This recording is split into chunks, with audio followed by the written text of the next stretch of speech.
कैसे हैं आप सभी? उम्मीद है कि आप लोग अच्छे होंगे। सीटेट की तैयारी भी काफ़ी अच्छे से हो रही होगी। हम लोग देखेंगे हिंदी लैंग्वेज 1 का क्यों? ये दिसंबर 2022 का पेपर है। सीटेट 2026 के लिए ये आवश्यक होगी। पता चलेगा किस प्रकार से एग्जाम में क्वेश्चन आता है, ठीक है? देखिए फर्स्ट नंबर का एक पैसेज है। एग्जाम में विद्यार्थियों को काफ़ी दिक्कत होती है जब पैसेज सामने आते हैं, उसको पढ़ना है, फिर आंसर देना है। कुछ बातें समझ में आती है, कुछ बातें समझ में नहीं आती है। तो इस चीज़ को अगर हम लोग ध्यान से अगर पढ़ेंगे और क्वेश्चन को ध्यान से समझेंगे तो हमारी पैसेज आसानी से बन सकती है। तो देखिए बहुत सारे विद्यार्थियों का ये आदत होती है कि पहले वो पैसेज कर लेंगे, यानी पैसेज पढ़ लेंगे एकदम लाइन बाय लाइन से, फिर वो क्वेश्चन आंसर लगाएंगे, ठीक है। लेकिन किसी का कुछ आदत इस प्रकार से होती है कि पहले क्वेश्चन को देख लेंगे किस प्रकार का क्वेश्चन पूछा गया है, फिर पैसेज को देखेंगे और आंसर लगाएंगे। अलग अलग विद्यार्थी का अलग अलग आदत होते हैं। तो हम लोग क्या करेंगे, हम लोग अपना आदत से करेंगे, यानी आपको जिस आदत में जल्दी बनती है उसी आदत को अपनाना है। जिसमें आपको ज़्यादा अच्छा लगता है उसी को अपनाना है, ठीक है। तो पहले हम लोग देखते हैं, पहले पैसेज पढ़ते हैं और उसमें जो मेन मेन पॉइंट है ना उसको हेडिंग करते हुए जाएंगे, यानी हेडलाइन करते हुए जाएंगे, ठीक है। जैसे माता पिता की एक अजीब सी क्या होती है आदत की तरफ, यानी मैं उनका ध्यान आकृष्ट करना चाहता हूँ। प्रायः वे अपने घर आए मेहमानों या मित्रों के सामने क्या करते हैं, अपने बालकों से कुछ बोलने गाने के लिए कहते हैं, ठीक है। ऐसा करने से शायद मित्र तो बहुत, यानी मित्र तो खुश हो जाते हैं, यानी खुश हो जाए, लेकिन इससे बालक क्या हो जाते हैं, दिखावेबाज बन जाता है। और उसकी ये आदत पड़ जाती है कि जब कोई प्रशंसा करके देखने वाला हो तभी उसे अपना काम करना अच्छा लगता है। कई माता पिता अपने बालकों पर इसलिए नाराज होते हैं कि उनके बालक अपनी विद्या दिखाने से क्या करते हैं, इनकार करते हैं। वे बालकों को इनाम देकर उनसे काम करवाने की कोशिश करते हैं या नाराज होकर बालकों की क्या करते हैं, पिटाई भी कर देते हैं। हम बच्चों को उनकी आदत, यानी उनकी जो इच्छा है, इच्छा के विरुद्ध दूसरों को प्रसन्न करने के लिए मजबूर क्यों करें। बालक को जो कुछ आता जाता है उसका आनंद उसके अपने ज्ञान में निहित रहता है। बालक न प्रशंसा चाहते हैं न ही निंदा चाहता है ना। स्वाभाविक स्थितियों में सीखने वाले क्या होते हैं, बालकों में स्वयं को पहचानने की क्षमता स्वतः विकसित होने लगती है। जब हम अपने पसंद नापसंद को उस पर लादने लग जाते हैं तो वे क्या हो जाते हैं, आत्मोन्मुखी के मार्ग से विपरीत जाने लगते हैं, ठीक है। तो इस प्रकार से हम लोग कुछ बातों को नोट कर लिए, डेस्क कर लिए, इससे हमारी जब क्वेश्चन बनाने में का टाइम आएगा उस टाइम हम लोग को आसानी होगा, ठीक है, आसान होगा। तो देखिए क्वेश्चन में क्या पूछा है। क्वेश्चन में पूछा है कि जब वयस्क अपनी पसंद नापसंद बच्चों पर लादने लगते हैं तो बच्चों पर क्या प्रभाव पड़ता है। तो बच्चों पर क्या प्रभाव पड़ता है, फर्स्ट नंबर का क्वेश्चन का आंसर क्या हो जाएगा। तो बच्चों के भाषा विकास में बाधा आती है ना। नहीं, जब हम अपनी पसंद नापसंद को उस पर लादने लग जाते हैं तो उसका क्या हो जाता है, भाषा विकास में बाधा आती है। ओके, अब दूसरा नंबर का क्वेश्चन देखेंगे। लेखक माता पिता का ध्यान किस ओर आकृष्ट करना चाहता है। तो देखिए लेखक माता पिता का ध्यान किस ओर आकृष्ट करना चाहता है, तो इसमें हो जाएगा बच्चों से क्या करना चाहता है, संवाद करने के तरीकों की ओर ध्यान आकृष्ट करना चाहता है, ठीक है। तो देखिए देखिए जो पैसेज होता है ना, पैसेज में जो बोला है, जो आंसर कहा है उसी को आंसर में देना है, ठीक है। हम अपने मन से कुछ भी जवाब नहीं भर सकते हैं, इससे जो पैसेज में रहता है ना उसी के आधार पर आंसर देना पड़ता है। अब देखिए 93 क्या कहते हैं 3 नंबर का क्वेश्चन कह रहा है क्वेश्चन, कुछ अभिभावक जो होते हैं अपने बच्चों पर, यानी बच्चों से किस बात पर नाराजगी प्रदर्शित करते हैं। तो कुछ अभिभावक क्या करते हैं, अपने बच्चों से नाराजगी प्रदर्शित करते हैं, तो किस कारण से, किस बात पर। तो जब बच्चे विद्यालय जाने से इनकार करते हैं ना,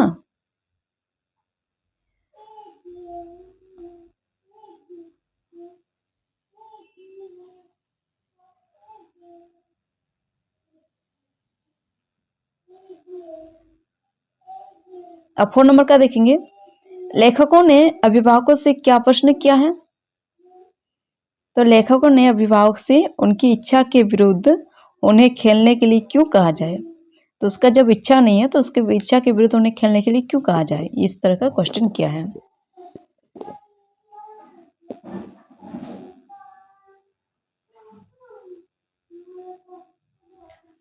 अब देखिए मेरा ये जो जवाब है ना, जो आंसर की में दिया गया है उसी के आधार पर मैं देती हूँ जवाब, ठीक है। इसमें मेरा कोई अपना नहीं है, जो सीटेट का आंसर की है उसी के आधार पर मैं जवाब देती हूँ।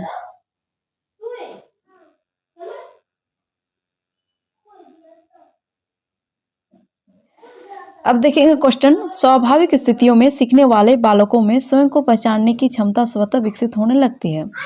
तो इस वाक्य के माध्यम से लेखक क्या संदेश देना चाहता है?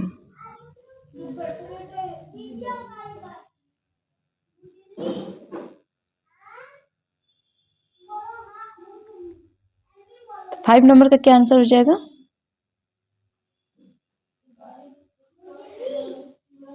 तो बच्चों को उनकी विशेषताओं के प्रदर्शन के लिए उत्साहित करना चाहिए। तो जो बच्चों का विशेषता है उनको प्रदर्शन के लिए उत्साहित करना चाहिए, ठीक है।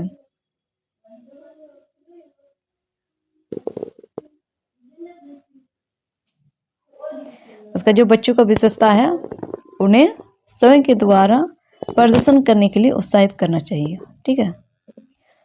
अब 6 नंबर का क्वेश्चन देखते हैं, आत्मोन्मुखी का संधि विच्छेद है। आत्मोन्मुखी का संधि विच्छेद है। तो आत्मा धन मुखी, आत्मा धन मुखी, ठीक है। आत्मा धन मुखी होगा, ठीक है। आत्मा धन मुखी, आत्मोन्मुखी का आत्मा धन मुखी, आत्मा धन मुखी। उसका आनंद उसके अपने ज्ञान में निहित रहता है। जो रेखांकित पद है या शब्द है उसका भाव क्या है?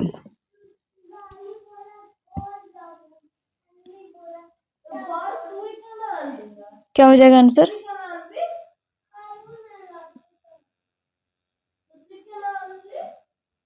यानी स्थापित है ना, उसका आनंद उसके अंदर क्या है? स्थापित है, स्थापित रहता है, ये वाला भाव है। अब 8 नंबर का देखेंगे, क्वेश्चन कर रहा है कि कौन सा मेहमान पर्यायवाची नहीं है। कौन सा शब्द मेहमान का पर्यायवाची नहीं है? तो अभ्यागत है, अतिथि है, परिचारक है, पाहुना है। तो कौन सा शब्द होगा जो मेहमान का पर्यायवाची नहीं है? तो क्या हो जाएगा? अभ्यागत, ठीक है। अभ्यागत जो है ये मेहमान का पर्यायवाची नहीं है। अब 9 नंबर का क्वेश्चन है, पिटाई में प्रयुक्त प्रत्यय की पहचान कीजिए। तो पिटाई, मिठाई, रसमलाई, तो इसमें कौन सा प्रत्यय लगता है?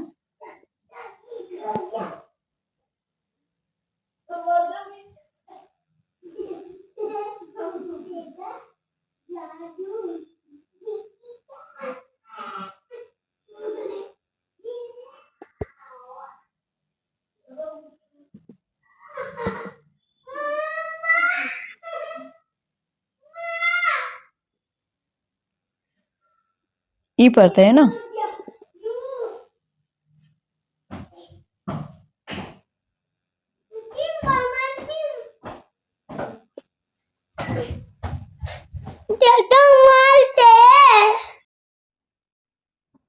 हम लोग गद्यांश कर लिए, अब पद्यांश करेंगे, ठीक है। नीचे दिए गए पद्यांश को ध्यान पूर्वक पढ़िए।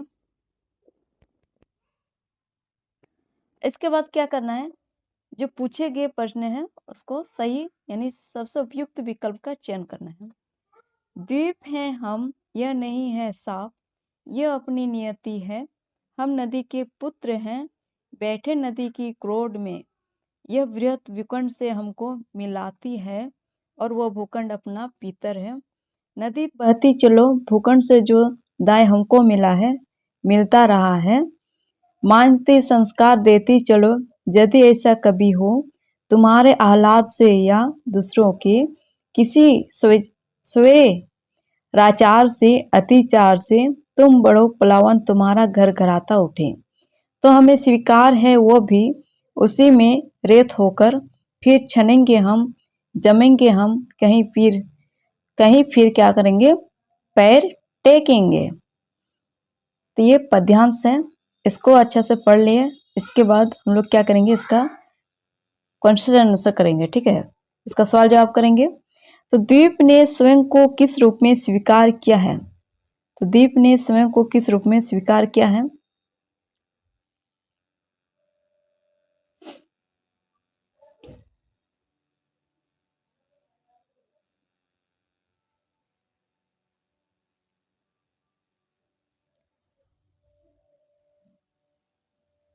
द्वीप ने स्वयं को किस रूप में स्वीकार किया है? तो भाग्यशाली के रूप में स्वीकार किया है ना।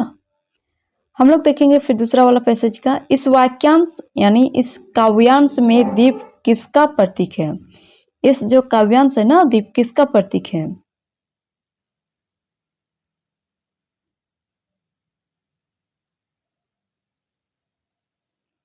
तो इस काव्यांश में द्वीप किसका प्रतीक है? समाज का।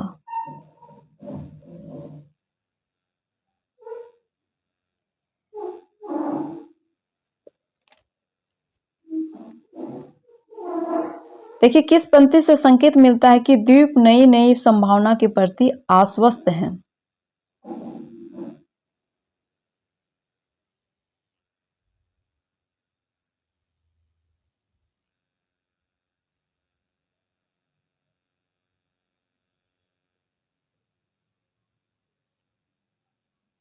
तो देखिए हम नदी के पुत्र हैं, बैठे नदी की क्रोड में ना। तो इससे हमें क्या होता है, ये नई नई संभावना के प्रति आश्वस्त हैं। तो ये फर्स्ट वाला ऑप्शन में है होगा ये वाला सही। द्वीप को नदी का कौन सा रूप स्वीकार है? द्वीप को नदी का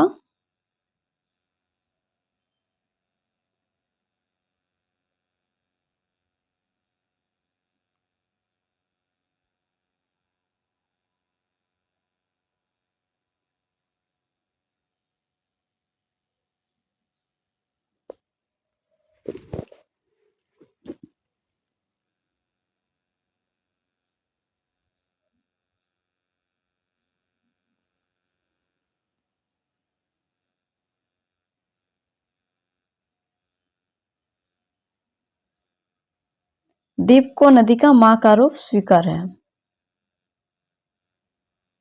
अब देखेंगे जो पांचवा वाला क्वेश्चन, इसमें कर रहे कि संस्कार देती चलो, संस्कार देती चलो, संस्कार देती चलो, इस वाक्यांश का भाव है। जो संस्कार है उसको देती चलो, इस वाक्यांश का क्या भाव होगा?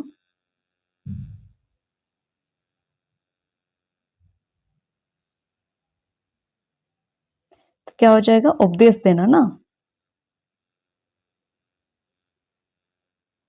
अब 6 नंबर का क्वेश्चन है, स्वेराचार का समानार्थी है। स्वेराचार का कौन सा समानार्थी है? स्वेराचार का समानार्थी है तो कौन सा वाला हो जाएगा, यानी आचार विचार, ठीक है।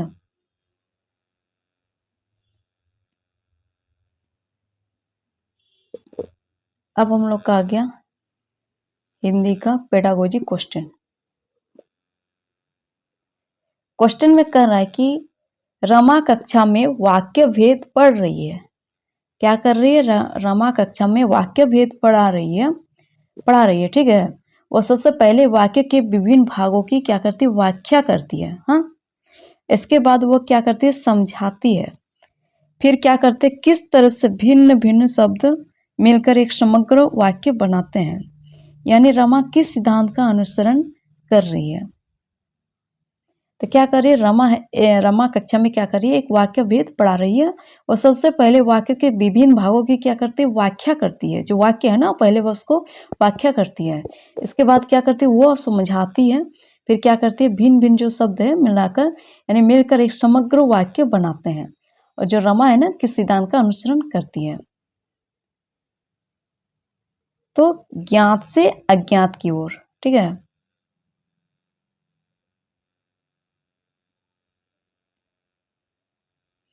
सुधा कक्षा 7 में पढ़ाती हैं। इसके पाठ्यक्रम का मुख्य उद्देश्य है कि वो स्वयं को अभिव्यक्त करने के लिए भाषा का प्रयोग कर सकें और अपनी पाठ्यक्रम संबंधी गतिविधियों के लिए वो क्या करते हैं, सूचना देते हैं।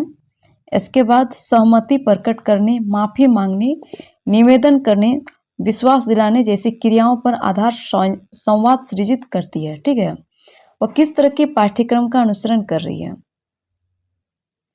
तो ये देखिए विश्वास दिलाने, माफी मांगने, सहमति प्रकट करने या सूचना देने, निवेदन करने जैसी क्रिया है जो आधार है उसके संवाद सृजित करती है। तो ये कौशल आधारित पाठ्यक्रम हुआ ना, ये कौशल आधारित पाठ्यक्रम हो गया।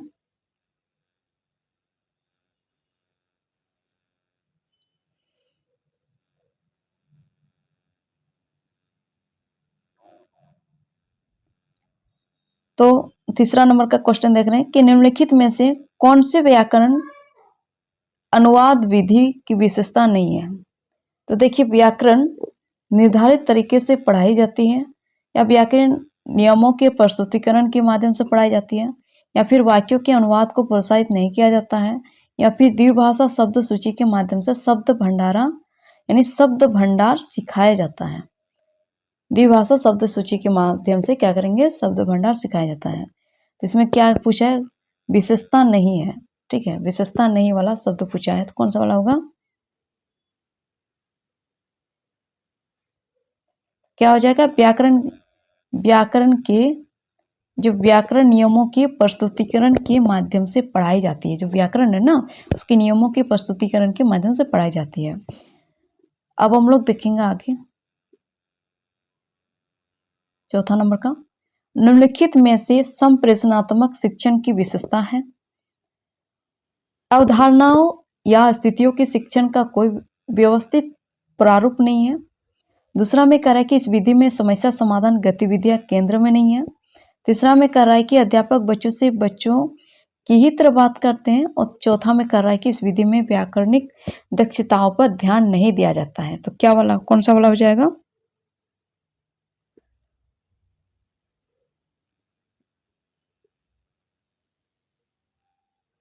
तो देखिए क्या हो जाएगा, जो संप्रेषणात्मक शिक्षण है ना, तो अध्यापक क्या करेंगे, बच्चों को यानी बच्चों से बच्चों की ही तरह बात करते हैं। तो इसमें क्या होगा, संप्रेषणात्मक शिक्षण की ये विशेषता है ना।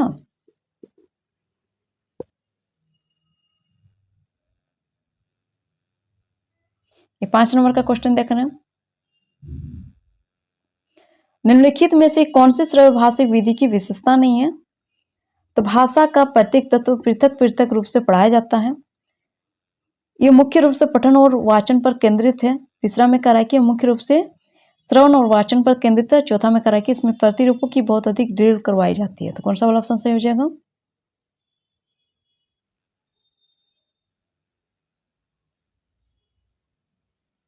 श्रव्य भाषिक विधि की विशेषता नहीं है, तो ये वाला हो जाएगा ना, भाषा का प्रत्येक तत्व पृथक पृथक रूप से पढ़ाया जाता है, ये वाला बात हो जाएगा। ठीक है, अब 6 नंबर का क्वेश्चन देख रहे हैं, सम ध्वनि विषम ध्वनि शब्दों वाले जो भाषाई खेल किसका विकास करने में मदद करते हैं। शब्द भंडार के लिए वाचन के समय वाचन के समय ध्वनि और वाचन के समय स्वर शैली यानी लहजा, वाचन के समय विराम चिन्ह, कौन सा वाला वाक्य होगा, कौन सा वाला होगा,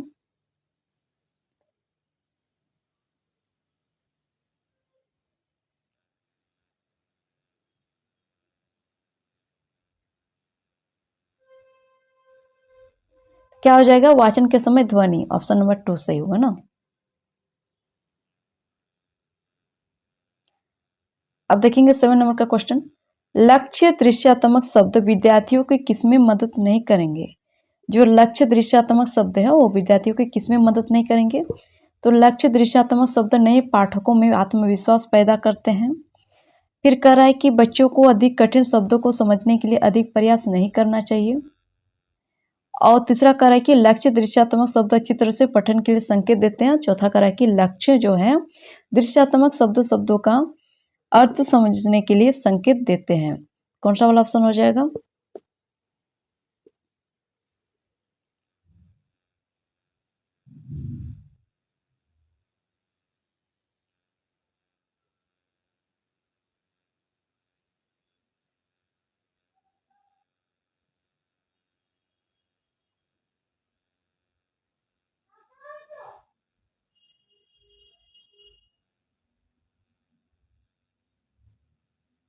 तो कौन सा वाला ऑप्शन हो जाएगा सही?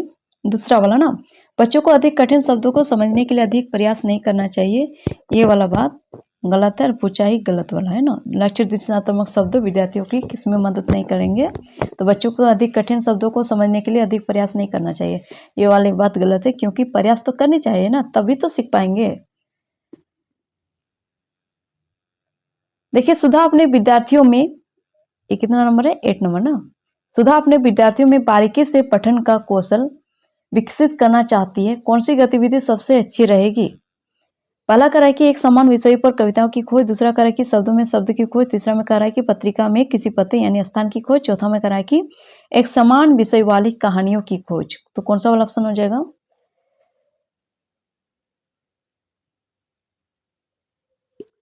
तो देखिए जो पत्रिका है ना, इसमें किसी पते या स्थान की खोज, तो क्या करेंगे? बारीकी से पठन करेंगे, तभी तो पत्रिका में किसी पते की खोज कर पाएंगे।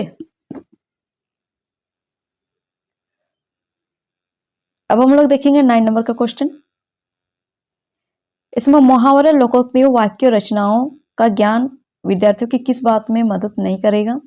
शब्द भंडार का विकास, पठन कौशल का, या फिर हस्तलेख का, फिर लेखन कौशल का, कौन सा वाला होगा?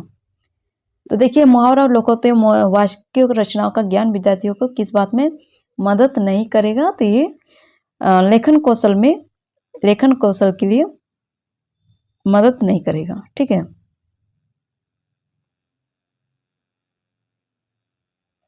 अब 10 नंबर का क्वेश्चन देखेंगे।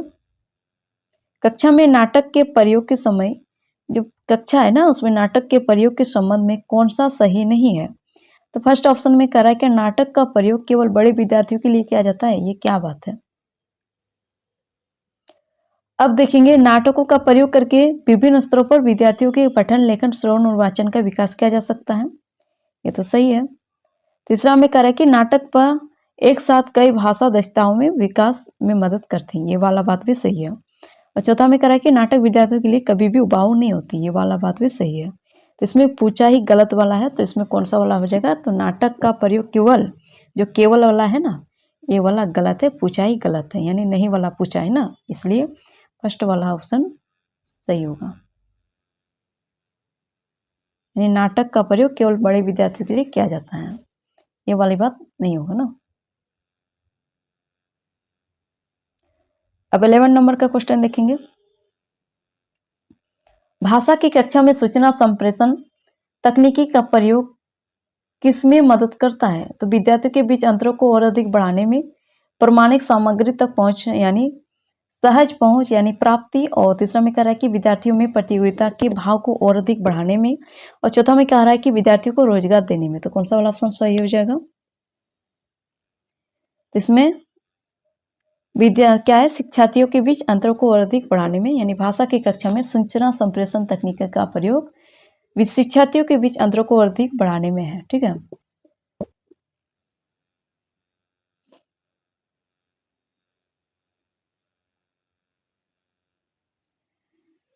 अब 12 नंबर का क्वेश्चन देखेंगे। ध्वन्यात्मक जागरूकता विकसित करने में तुकबंदियों की विशेष भूमिका है, क्योंकि बच्चे इन्हें बहुत अधिक पसंद करते हैं। दूसरा में कह रहा है कि इनमें दोहरा, लय व तुकबंदी होती है। तीसरा में कह रहा है कि बच्चे इनमें व्यस्त रहते हैं, और चौथा में कह रहा है कि लय व गति देती है। तो कौन सा वाला ऑप्शन सही हो जाएगा?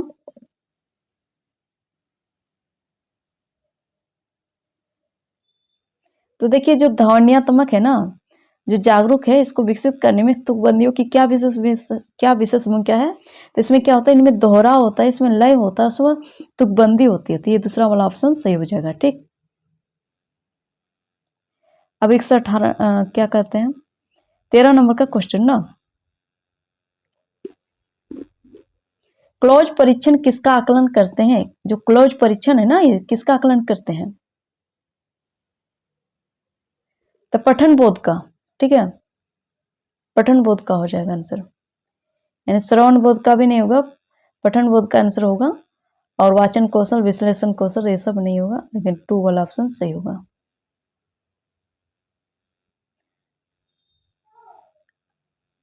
अब 14 नंबर का क्वेश्चन देखेंगे, आप किस कथन से सहमत हैं। कह रहा है क्वेश्चन की लेखन प्रक्रिया के शिक्षण के समय अध्यापक को वर्तनी की गलतियों को अनदेखी करनी चाहिए। लेखन प्रक्रिया शिक्षण के समय अध्यापक को वर्तनी की गलतियों को अनदेखी नहीं करनी चाहिए। तीसरा में कह रहा है कि लेखन प्रक्रिया शिक्षण के समय अध्यापक को इस बात की अनदेखी करनी चाहिए कि विद्यार्थियों ने अपनी कॉपी में बहुत अधिक क्या किया है, बहुत अधिक हास्य यानी मार्जिन नहीं छोड़ा है। चौथा में कह रहा है कि लेखन प्रक्रिया यानी शिक्षण के समय अध्यापक को हस्तलेख की अनदेखी करनी चाहिए। तो देखिए, हस्तलेख की अनदेखी करनी चाहिए। तो इसमें हमें किस बात से सहमत होना है, तो देखिए,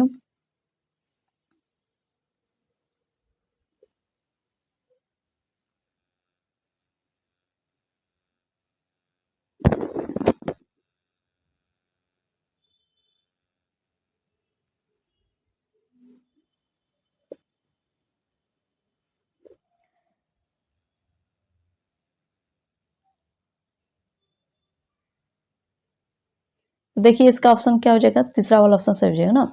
लेखन प्रक्रिया शिक्षण के समय अध्यापक को इस बात की अनदेखी करनी चाहिए कि विद्यार्थियों ने अपनी कॉपी में बहुत अधिक मार्जिन नहीं छोड़ा है। तो बहुत अधिक मार्जिन नहीं छोड़ा है, इस बात का हमें सहमत होना चाहिए और इस बात का ध्यान देना चाहिए। क्या कहते हैं, अनदेखा करना चाहिए ना, अनदेखी करनी चाहिए। कितना जगह छोड़ा है, नहीं छोड़ा है, इसको अनदेखी करना चाहिए। ठीक है, अब देखेंगे भाषा की कक्षा में मानचित्र का उपयोग किस लिए किया जा सकता है। तो भाषा की कक्षा में मानचित्र का उपयोग किस लिए किया जा सकता है। पहला कि विद्यार्थियों को दिशा ज्ञान देना सिखाने के लिए। दूसरा कह रहा है कि शिक्षार्थियों को नम्रता से बोलना सिखाने के लिए। तीसरा में कह रहा है कि विद्यार्थियों को सही तरीके से लिखना सिखाने के लिए। चौथा में कह रहा है कि विद्यार्थियों को ध्यानपूर्वक सुनना सिखाने के लिए। तो कौन सा वाला ऑप्शन सही हो जाएगा।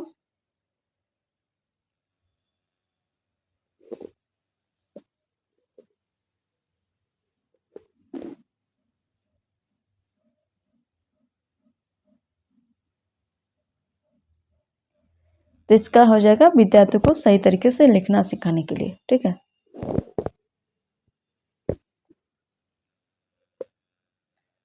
ठीक है फ्रेंड्स, अगर आपको सेशन पसंद आया तो आप लोग लाइक शेयर जरूर कर लिया कीजिए। Thank you. अगला वीडियो में फिर मिलेंगे, तब तक के लिए धन्यवाद।